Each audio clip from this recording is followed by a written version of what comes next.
I've chosen the theme of imprisonment, and the painting I've chosen is Eugene Delacroix's The Death of Sardanapalus. It's based on a historical tragedy by Lord Byron, recounting the end of the Assyrian monarchy. Sardanapalus, the last king, is imprisoned by an incoming army and refuses to surrender upon military defeat. Instead, he chooses to commit suicide. It's interesting to note, however, that what is depicted in this painting here was not actually recounted in Byron's work.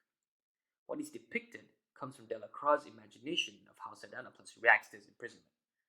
According to Byron's story, Sardanapalus is a king who abhors bloodshed and reacts with difficulty to it. And upon military defeat, Sardanapalus reconciles with his long estranged wife, discusses the family's safety, and asks a faithful officer to save himself. This is in stark contrast to the scene that lies before you. The work is an exemplification of Oriental hedonism, along with the violence and chaos that comes with it. Perhaps Delacroix was taken by his imagination of an exotic and other Orient, and simply could not imagine an Oriental king sacrificing himself with honor and dignity. This is very much in line with Edward Said's theory of Orientalism. In my analysis, I'm going to explore how this Oriental hedonism is portrayed in Delacroix's work. I'm also going to talk a little bit about the context in which this work was situated. If the emotion and intensity of the scene stands out to you, it should. This kind of painting was typical for the Romantic era, which originated towards the end of the 18th century and reached its peak in 1850.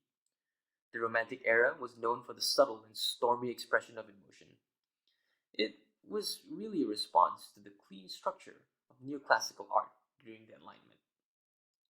So what's immediately obvious in this painting is the hedonism. There are gross, ostentatious displays of wealth. The elephant-adorned divan, the decorated horse, and the silver scattered all over the floor. Take note of Sardanapalus himself.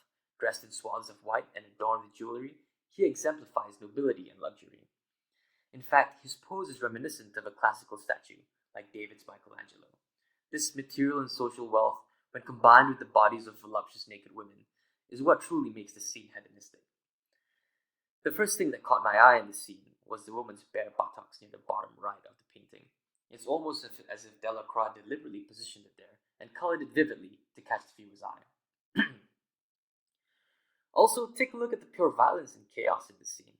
Women and horses are both subject to the same forms of violence by Sardanapalus' men. But really, in my opinion, the violence and chaos are best characterized by formal elements of the painting. If you look closely, the painting is made up of curves, signifying the lack of structure. There are very few straight lines. The curves have the effect of making the subjects in this photo look like writhing snakes, further emphasizing their pain and suffering. Delacroix's use of vivid red colors also brings out the passion and the violence. The chaos is characterized by the lack of negative space. All the subjects are crammed together. One has to look closely to discern what exactly is going on. This is truly an anarchic orgy of Oriental hedonism.